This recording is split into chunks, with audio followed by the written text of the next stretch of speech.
to everybody stuffed in animatronic suits, and welcome to this video. Today we're talking about why I think the FNAF 2 movie will absolutely bomb in the box office and how much it ruins like the entire series, so let's just get into it. But first we're gonna go back in time to the first movie. With PETA as the main guy and Shaggy as the villain, it was set up for success from the beginning. Or at least the success of this iteration of the script, as there were probably hundreds of rejected scripts throughout the many years it took to actually get the movie out. Even having rejected scripts sold and turned into other movies faster than the actual FNAF movie came out. And the movie as a standalone is just alright. It really relies on the original fan audience to fill in the gaps, even though it's supposedly supposed to be an entirely different universe or timeline or whatever, because I'll be controversial here. Scott Cawthon is literally just the J.K. Rowling of the indie video games. Like, hear me out. They've got controversial views, they're constantly changing their lore after something's already been released, and like everybody that still enjoys the franchise and the products and the projects that are coming out of it are just like, we're gonna pretend like none of that happened. Like, listen, I love the games too, and they were a huge part of my childhood. I was straight up singing like all the fan songs on the bus going to school. But each and every game has completely different contradicting lore, and Scott gets so pissy about people either getting the game's lore correct or honestly making the series better with their theories that he, just to be right, has changed the story on multiple occasions just to be a bitch. Like, just to feel like he's smarter than everyone for having some impossible lore that nobody could ever figure out because it's just so intense and complex and everything. It honestly feels like the movies are his attempts to make an actual story out of the clusterfuck that he's created from the original games, now that most people probably aren't even gonna play the new FNAF games with how much Security Breach bombed. And like, come on man, nobody cares about the books. Like, literally nobody. Even for Security Breach, he was so bad at communicating the lore because he was like, I'm gonna keep it tight to me, nobody can know the lore except for me, and the game just ended up being such a disaster. Especially plot-wise, because he just refuses to communicate with anybody. Sorry for the Scott Cawthon hate rant, but I've got so many feelings about this. And the plot for the first movie, with all of that in mind, is like really plain compared to all of the source material. Like, Mike's got a little sister, Abby, he's got a security job at a mall, sees a kid with a dad and thinks, oh shit, that's like whenever my baby brother Garrett got taken away, I'm traumatized, I'm gonna beat this guy up, instead of just, asking questions like you're supposed to as a security guard. He gets fired, sees this sus job agent, and is like, you know what, I'll give you a job. It's not paying well, but it's what you can get. So he goes there, has dreams about the kids, and whenever his little brother got kidnapped and he's trying to figure out who the killer was, and then this random blonde police lady named Vanessa, which, that is so upsetting in so many ways for her existence as a character. I'll get into that later. And she somehow just like reads him like a book, like, you got issues. I understand that. Like, shut the fuck up. And then his sister ends up being this quirky little girl that's so special. And she becomes friends with the animatronics, and look, oh, they're friendly now, what? Like, these are supposed to be the main bad guys and the whole reason why everybody loves the games. And barely halfway through, not even hostile anymore. So yada yada yada, job agent's purple guy, Vanessa's his daughter, special child puts a drawing on the wall that turns them on purple guy Afton Man says, I always come back. Set up for a billion fucking movies. So let's talk about the problems here. First of all, Vanessa being his daughter ruins literally everything and every single connection to the games. One of the few things that is actually confirmed is that William Afton's daughter, Elizabeth, is Circus Baby, and Henry, the co-founder, has a daughter named Charlie who becomes the puppet, which is confirmed in a cutscene, and the unnamed crying child that people are theorizing that his name is David is Golden Freddy, but also, like, apparently there's a second soul in there that's evil and trying to get revenge, and there's like, I don't know. That part's just a theory. I don't know about that one. No. And by the way, hot take, if it wasn't for MatPat making the game theories, this franchise never would have gone the direction that it is now. Whether that means like it never would have gotten successful or it would just be a completely different lore standpoint, I don't know, but it's just a simple true fact.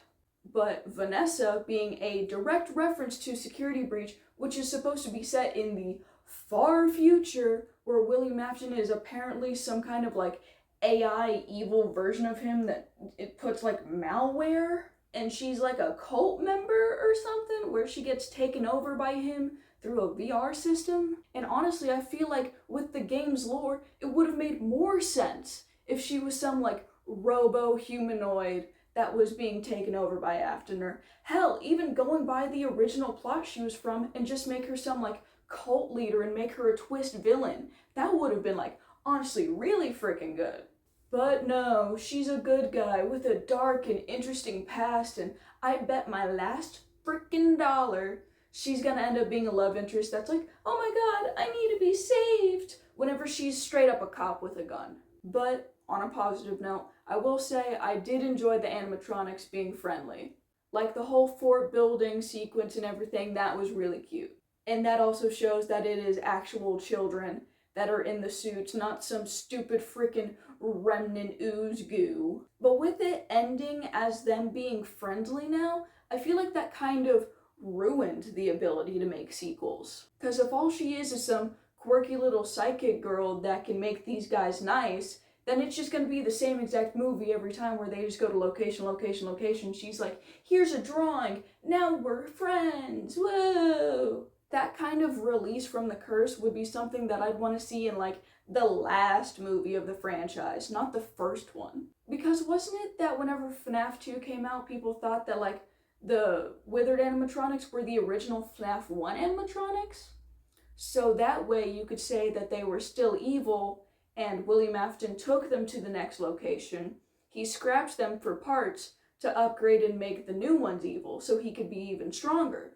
And I'm sorry, but the whole Garrett getting kidnapped thing and him having crazy dreams each night to find the killer, why would he not be Golden Freddy? Because straight up, you could take the entire his brother getting kidnapped plotline out and it would basically be the same exact movie. Because are you seriously trying to tell me that a night security guard needs sleeping pills and nightmares to fall asleep on the job? No, anybody would. To me, this just seems like Scott's desperate and frankly dumb attempt to make the three-sibling dynamic the same as it was in the games.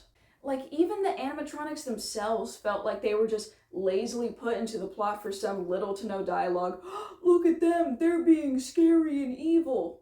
And then whenever Abby shows up, it's like, oh my god, they're nice, look at them, they're actually just kids. It's so single-noted and easily flips over, and the fact that this is the script that ends up coming out whenever it's been literal years of multiple reiterations, it's just so disappointing. Like, I didn't watch over 100 hours of game theory and Markiplier videos for this poor mishmash of a bunch of game references being formed into an entirely different story. So anyways, with all that said, let's go into what we know about the second movie.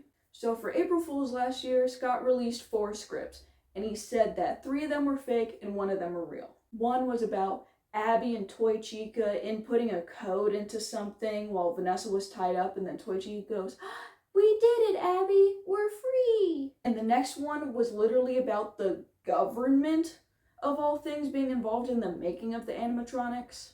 And the third was about scarlet fever and an old book about burning a plush rabbit because of it.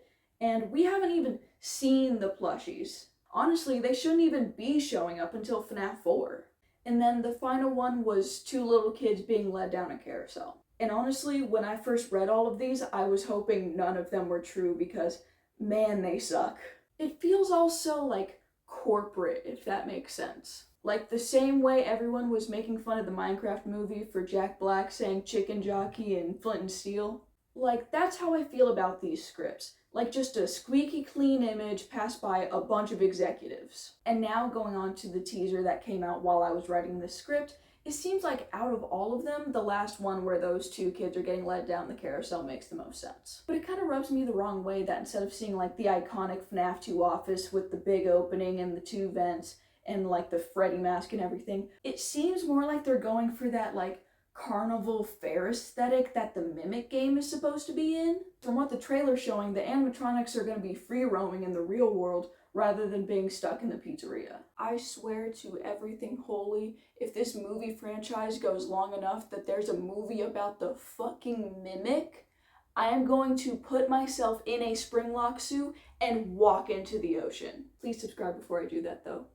And again, bringing the original FNAF 2 game into this, there's such a microscopic level of mentioning the puppet, which, if you can't tell, is my favorite character. Like, the entirety of FNAF 2's lore, and honestly the majority of the games, is based around the puppet. That's where we see the give gifts, give life minigame, and as I mentioned before, the puppet is supposed to be Henry's daughter. And the fact that we haven't even seen the puppet in the trailers tells me that they're either going to barely use the character, even though it is such a pinnacle point of the original lore, or the puppet is going to end up being Garrett and Henry just gets entirely written out of the story. Now that is unless they're going to connect the stories by making Mike, Abby, and Garrett Henry's kids, since we saw the parents were dead but we never actually got any names. And that would also make sense as to why Afton knew about Garrett instead of just some random guy in the woods all the way out in Nebraska.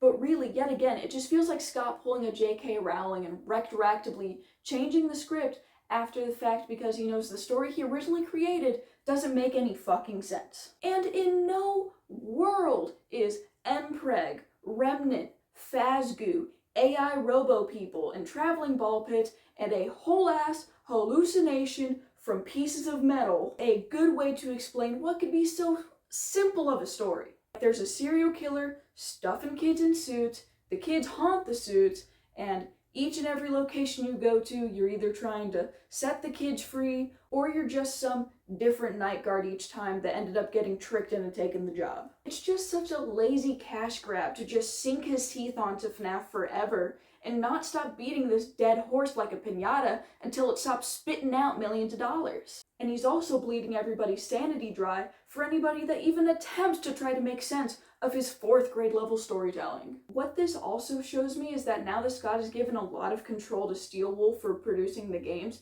he's mostly just focusing on the story of the movie to gaslight the audience into believing there was a cohesive story he had planned since the beginning, when literally nobody, especially Scott, expected the games to become the phenomenon that they are today. He fumbled the bag, and now anytime a FNAF theory or some random other cheap knockoff mascot horror theory comes up on my page, I just skip it, because there's no point in trying to make sense of any lore and stories that will just be changed for the writers to feel superior over the audience for being oh so dark and mysterious.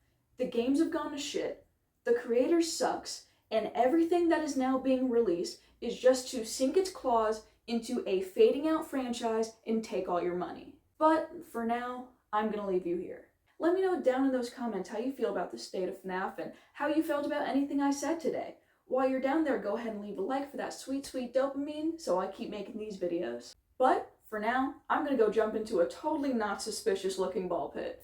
Bye bye!